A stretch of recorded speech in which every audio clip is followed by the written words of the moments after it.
choir you are, and a beautiful group you are. Thank you so much for your presence today. How many of you have been tracking with us through the summer in this 12-week series based on the 12 powers?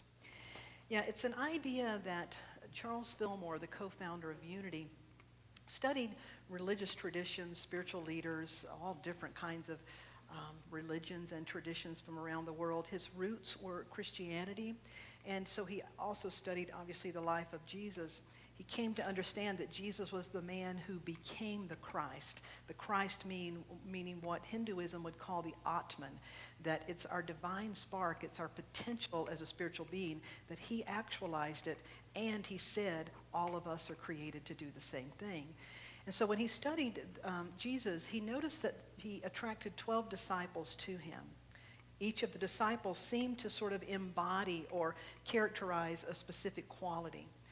Each of these qualities he saw as a power, which we call spiritual capabilities. And so we started 12 weeks ago exploring these powers, your God-given potential.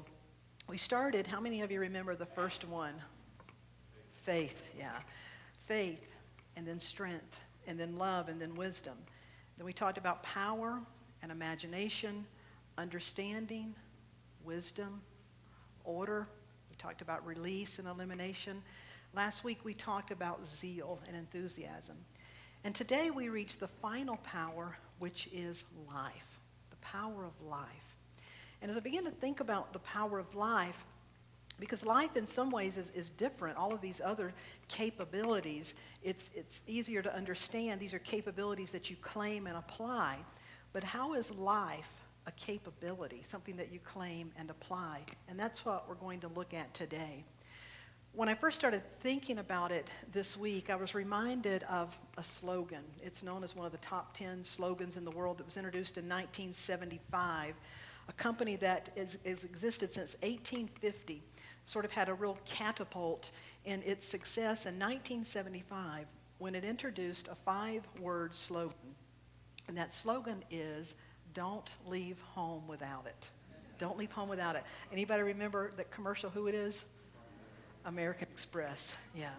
American Express, don't leave home without it. And people really liked it, and it's catchy because all of us, you don't want to leave home shorthanded or leave home and leave something that you may need. And so it touched that nerve in us, so to speak. And it was very comforting to feel like, oh, I've got something that if I run into a situation, I can handle it because I didn't leave home without it. Well, I'm not promoting a credit card of any type, but I like that slogan. I like the idea, don't leave home without it. Because how many of you have ever got off on your day, and another way to say that is got off on the wrong foot, and then stopped for a moment and thought, you know what, I need to stop and connect and realize, take a deep breath, I am an expression of God, all that is. And so sometimes we leave home, we head out, and we forget to connect with that. But when we remember it and realize it, and we don't leave home without it, we don't leave home without the awareness of who we are in spirit. We don't leave home without the awareness that we have access to all of these divine attributes, that we're expressing them every day. But yet we can express them in a way that is either blocking our unfolding divine potential, or it's being the way for it to come forth. And just like with any credit card, the other real cool analogy about this is, I just aged myself. I said cool. Did anybody notice that? Somebody the other day said, tweet me. And I thought, tweet me? What does that mean? It's how the jargon changes. But when you think about the analogy of a credit card, first of all, with a credit card, you have to be approved. And then if you receive it, there's that step you have to go through to activate it. And then in order to really use it, to make it useful, you have to use it. Well, the good news is, as spiritual beings, we are all pre-approved. That's the great news, yeah. Now, some people would say that you were born original sinners and you're not pre-approved. I disagree. The scriptures say we are the likeness and image of God, that God created us and God said, it is perfect. Now the difference is we've not yet actualized or woken up, fully been able to act on that perfection. And so while we may not be fully finished in our development, you're pre-approved and you're already perfect, whole, and complete. We're just actualizing it. So to know that you are pre-approved. And then to activate it, the way we activate it is to act on it, to act on the awareness of it, to know that we are the likeness and image of God, and to show up accordingly. And the good news is we can have do-overs. You can repeat necessary. Every new day we get to strive and try and show up like this again. And then to put it to use. And so that's how all of these capabilities or spiritual powers begin to work. And our life is the platform where this takes place. Our life is the platform for God, all that is, to perform. That if heaven is to be expressed on earth, it will be expressed through us. If the attributes that Jesus embodied, that the Buddha discovered, that many avatars have come to understand and claim, if these attributes are to be alive and well, they will be expressed through us. And so the quality of life, this final power, is reminding us that our life is this precious platform where we can express all of this. And there's always greater life to be expressed. The great Michelangelo had a contemporary, and his contemporary at the time created a work of art. And he called Michelangelo over and asked if he would come and look at his masterpiece. He felt it was a masterpiece, and offer his opinion. Michelangelo made his way over to his contemporary's home, and he walked into his studio and he saw this piece of art that he'd created, and he walked around it. He looked at it from every angle. He got down and up, and he just really studied it. And after a bit of time, he said, "It's truly a masterpiece, as it only needs one thing." And then he walked out of the man's studio. And the man was really puzzled. He thought, gosh, Michelangelo called it a masterpiece. I'm so excited. And he said, it only is missing one thing. It only lacks one thing. And so he could never figure out what that was. So he convinced a friend to go ask Michelangelo, what was the one thing it was missing? And Michelangelo said, well, it's a perfect masterpiece. And so the only thing it's missing is life. That a statue can only be a masterpiece of stone or clay or whatever we create it of, because it doesn't have life. But you and I have this quality called life, that life animates us. Life is the animating principle. It's the animating presence that forms us, informs us, and flows through us. And as long as we are here, it is never ceasing to continually form and reform. It informs us, inspires us, life, spirit, inspiration. We're breathing in breath, and that life is really living us, and that life is flowing through us. And so today we look at this quality of life, this capability, and how do we begin to have an even greater expression of this life. Would you give me the first slide? There's a scripture in 2 Corinthians that says, I can't tell you how much I long for you to enter this wide, open, spacious life. We didn't fence you in. The smallness you feel comes from within you. Your lives aren't small, but you're living them in a small way. I'm speaking as plainly as I can and with great affection. Open up your lives. Live openly and expansively. I mean, just those words, live openly and expansively. How many of you are aware there's at least one area in your life where you're being impelled to live more openly and expansively? Yeah. Okay, so 6 of us have that. And I think we can all, okay, so how many of you have at least 2? Maybe that was the thing. Yeah, the rest of us have 2 or 3 areas that we could live more openly and expansively. The next slide. The way Jesus said it, I came that they may have life and have it abundantly, have it more abundantly.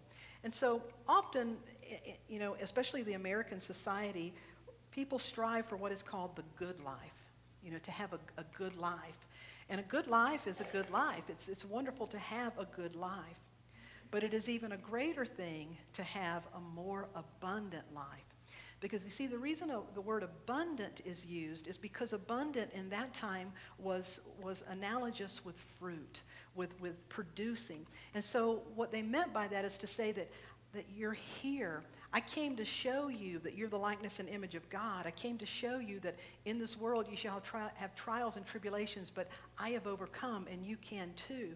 As you no longer suffer from a case of mistaken identity, but as you come to know the truth of who you are and begin to live from that awareness, you begin to open up and activate the abundant life. And the abundant life is the life that its primary focus is not about acquiring things. It's not about gathering stuff. Not that that's right or wrong, that's fine. But the abundant life is about coming to know yourself as an instrument and allowing yourself to be used.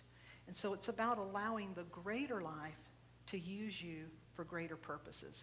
If all of us think of someone that we admire, it's probably because they're embodying a capability or a quality. We're seeing compassion or patience or love or forgiveness. We're seeing courage or boldness. We're seeing something in their life that we admire. Well, those qualities are seeking to express through us, through you. And some people feel like, yeah, but probably not me. Well, God didn't skip generations. God didn't skip people. As long as you have skin on, there's a reason for you to be here, and that we can be recreated and reinvented anytime. So when we begin to work with this idea of the power of life, the first thing is a very simple thing, and yet it brings about profound results in our life when we realize this. And it is to remember that life is a precious gift. We often refer to the gift of life because we know it is a precious gift. I remember the first time I had an aha about life, and it involved a hummingbird. The first time I saw a hummingbird, I was 17 years old. And I've always liked hummingbirds. Even to this day, they're one of my favorite to see a hummingbird. And it was a unique kind of juxtaposition because I happened to be in a cemetery. A friend of mine, his mother died, and I had gone with him to the graveside where he left flowers for his mother, and then he wanted to walk through the cemetery because he was looking to find some other tombstone. And as a 17-year-old, it was the first time I'd ever been out and walking through a gravesite. It was a little creepy for me. And we were walking around, and I was helping him look, and I noticed something. I noticed that no matter the dates on the headstone, it could have been 1800 to 1854, or 1926 to 1986, whatever it was. For every one of those, there was a dash, this little dash between this year and that year. And it struck me that little dash represented that person's life. This is the year they came into this world. This is the date that they left. And that dash on everyone represented that life. And just as I was thinking about that, the preciousness of a life and how it just seems so short, in that picture, right at that moment, a little hummingbird came up. And that was the first time I ever saw a hummingbird. And so for me, it was very symbolic. And it made a lasting impression on me where I've never forgotten that dash, and how in many ways, and especially the older I've gotten, life really seems like it is speeding up. Can anybody else relate that there's maybe more years in that way than I could possibly have in this way? And it's interesting to have those thoughts. And so when we begin to think about that, there's something that settles in, that life is precious, and there's a sweetness about that. I happened to be living on Maui when there was an earthquake. I don't even remember now which country had the earthquake, but the prediction was there would be a tsunami in the Hawaiian Islands. And as I was there, in the media, they were predicting the tsunami. Well, on any given day, there are approximately 35,000 tourists just on the island of Maui. Some from cruise ships and some who have landed and are on the island. So there was a mass exodus. The cruise ships were moving back out, and those that were on the island, rather than being right on the coastline, which is where all the tourists were, they were all trying to get up country. And I lived far enough up country. I lived in Makawa on Maui, so I felt like I was okay. But it was the most peculiar day of watching. It started with, in the wee hours in the morning, I got a text from my brother, and he said, "Have you seen the news? A tsunami's heading your way." That's not really the way you want to wake up at like 2 o'clock in the morning. And so you get up and you start looking, and it was supposed to hit at maybe like 4 o'clock in the afternoon. So now you have from 2 o'clock in the morning until approximately 4 o'clock in the afternoon to think about your life and watch all the tourists, just this trail of people heading. And so I'll never forget, it was one of the most beautiful days. It was just absolutely still and serene. And what happened was waves came maybe about that much taller than usual. It really wasn't that big of a fanfare. But what happened inside of me was huge, because I had a whole day of really thinking about, this could be my last day. And if you've ever had anything like that happen, it's very sobering, but it's also very liberating. Because anytime I have faced those times when you just don't know, in that there's this contrast of fear, of all these feelings of, oh my God, but in me, there's also this peace that begins to rise up. Because inside of me, I know that life is a gift, and life is precious, and that my life is an expression of the greater life. And so as we explore the final quality of life is to take time to breathe, to take time to really cherish that gift of life, to make the connections to one another, to love more deeply, to free ourselves to do whatever it is to really embrace this gift of life. And so as we embrace the gift of life, that leads us to recognize that life is evidence of a greater connection. You see, our life is evidence of there's something that is living us. I mean, none of us self-generated ourselves. None of us brought ourselves here in a conscious way. None of us know how to make our heart beat. None of us really know how to keep ourselves breathing. The fact of the matter is, none of us really understand how we're living, that we are a miracle, and our life is evidence of a greater connection. Charles Fillmore said it this way in his book, Keep a True Lent. He said, God is life, and wherever the pulse of life beats, there God is. We all have life, and it is God's eternal life, but it does not become ours in reality until we consciously realize it. You see, that's what it means to be born again. It's to be born into the awareness that I'm not just a physical body, and all that my beingness is going to end at death. I am an expression of the one eternal life. And all that I am is expressing all that is. The astrophysicist, Dr. Neil deGrasse Tyson, was asked in an interview by Time magazine. Dr. Tyson was asked, what is the most astounding fact you can share with us about the universe? And what this astrophysicist said, he said, when I look up at the night sky, I know that we are part of this universe. We are in this universe. But perhaps more important than both of these facts is that the universe is in us. When I reflect on that fact, I look up, and while many people may feel small compared to the vast universe, I look up and feel big, because my atoms came from those stars. There's a level of connectivity, and that's really what life is all about. We all want to feel connected. We all want to feel that sense of purpose. And that's what you get precisely by being alive. I love those words that the universe is in us and we are in the universe. You could exchange the word universe for God. In God we live and move and have our being. And in us, God has expression. God has form. God informs us and God flows through us. So our life is evidence of a greater connection. And when we begin to live with that awareness, life begins to shift. There's a story that Paul Kahalo told in his book, The Kingdom of This World. He talks about an old hermit. He said there was a story of an old hermit who was once invited to visit the court of the most powerful king at that time.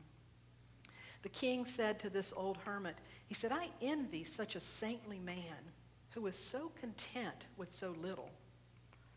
The hermit said, well, I'm in awe of your majesty who is content with even less than I.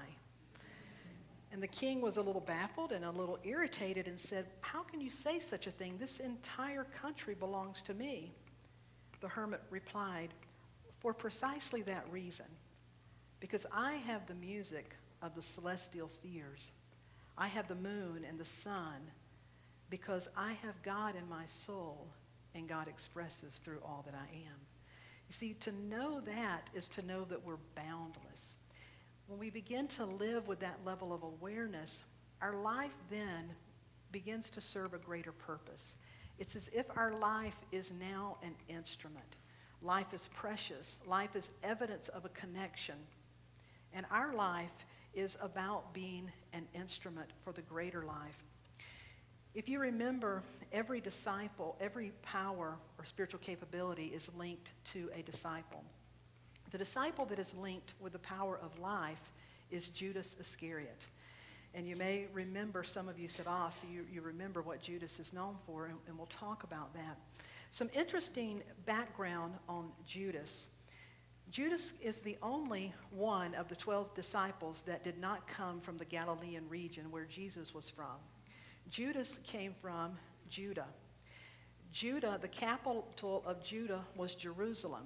And you may remember Jerusalem, it was the central place where they believed God. It was the center of worship. And so Jerusalem was seen as the place where God dwelled. So those people that naturally lived closer to Jerusalem prided themselves as being closer to God, and God was closer to them. And they naturally sort of looked out a little bit on those who were on the fringes. Well, Galilee was sort of on the fringe.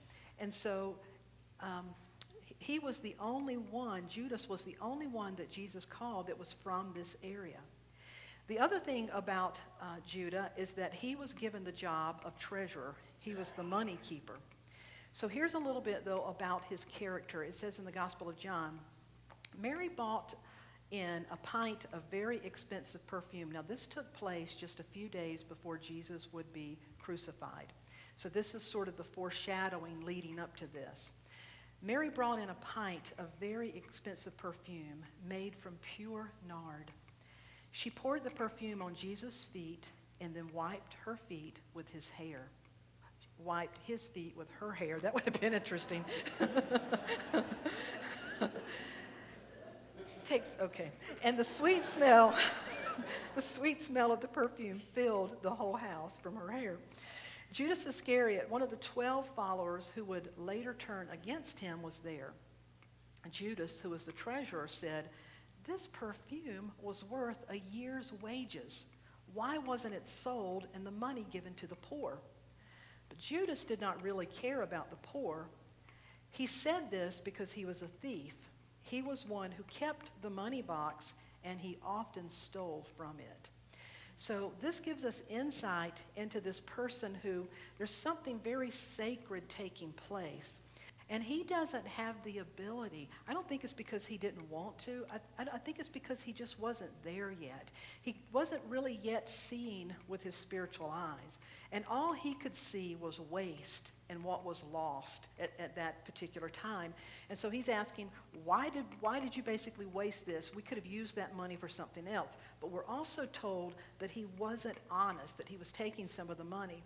And so as the story progresses, this is when they're now closing in on Jesus. The scribes and Pharisees are trying to catch him in anything so that they have a reason to put him to death, because he's really threatening the status quo of that day. He's saying things that is just flying in the face of the religious leaders at the time.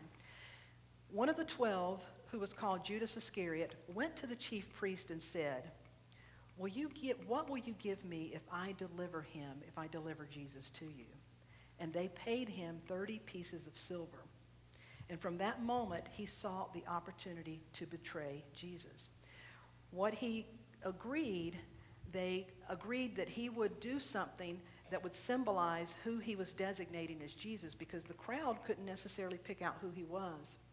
So they paid him 30 pieces of silver.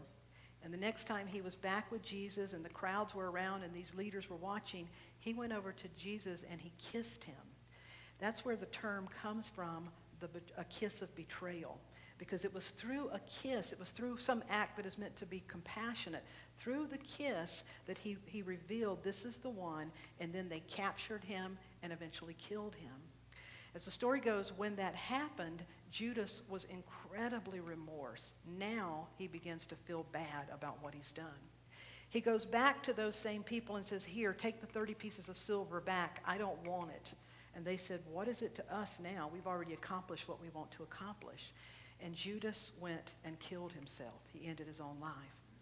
Now, it's an odd symbol in some ways, but it's a very powerful symbol. Because what it means is that life will always be lifeless. Life will never truly be abundant if we can't have our spiritual eyes open, if we can't see the value in the spiritual life, if we're always seeking to save our life, self-fulfilling.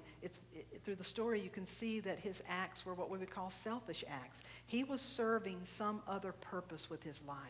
I think that's the essence of it. He was serving another purpose.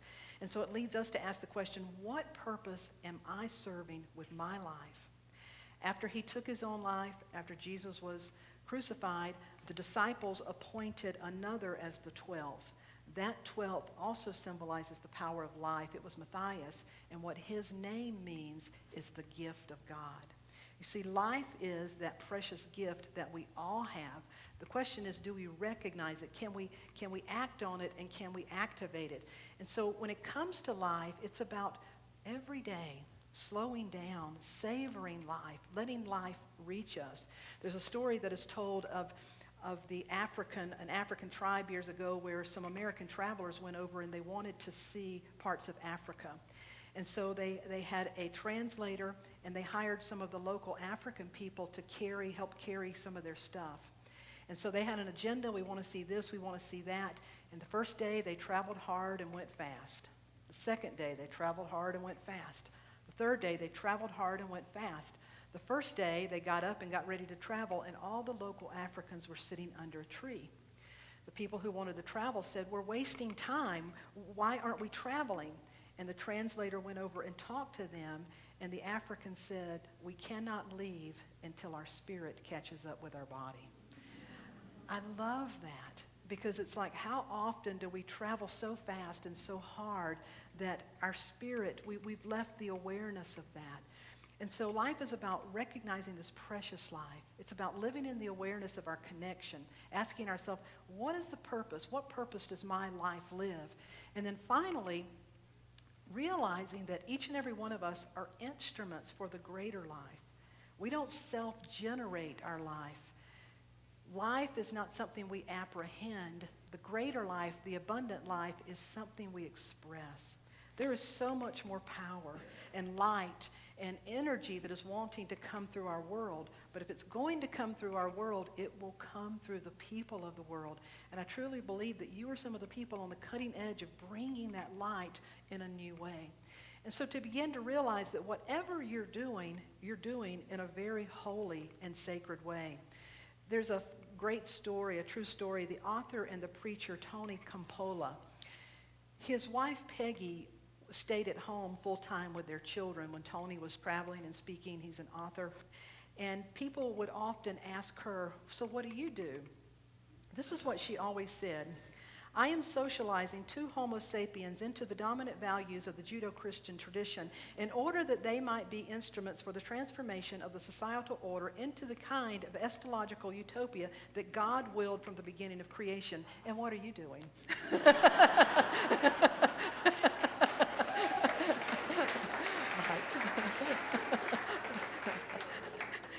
I love that. She knew, some people, oh, you're just staying home and keeping your children. No, she was, this is big. I mean, this is important. And she saw the value.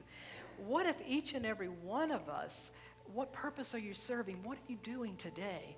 If we could speak that boldly and confident about it, that I am here as an instrument of the great one life, and that one life is using me in this moment as, and whatever it is.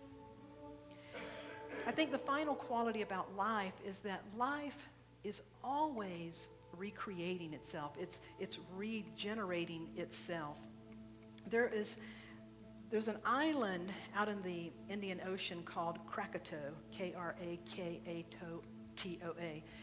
Back in 1883, this island, which was a volcano, exploded and basically annihilated itself. It was just completely blown apart, blown away. It took almost a year for scientists to get to that island and to investigate it after the great destruction of it. When the scientists made their way in 1884, they reported that the only form of life they found was one small spider, undoubtedly had blown there from somewhere else, because there was nothing but bleakness and desolation. But to their surprise, 2 years later, scientists went back. There were ferns, 4 varieties of flowers, 2 kinds of grass, butterflies, ants. I think ants find their way everywhere. Ants and caterpillars, not to mention morning glory, mango, sugar plum, and birds in abundance. In a few more years, it was a tropical island paradise once again. That there is no such thing as a vacuum or a void. There is no such thing as life without life. That life is always wanting and finding ways. It's the crack of grass that makes its way up anywhere. Life is always seeking to express itself. The final story, the McVicker family, back in 1920, Noel McVicker is the gentleman, head of the family. In 1920, they had a company. They created this paste that served as a soot remover.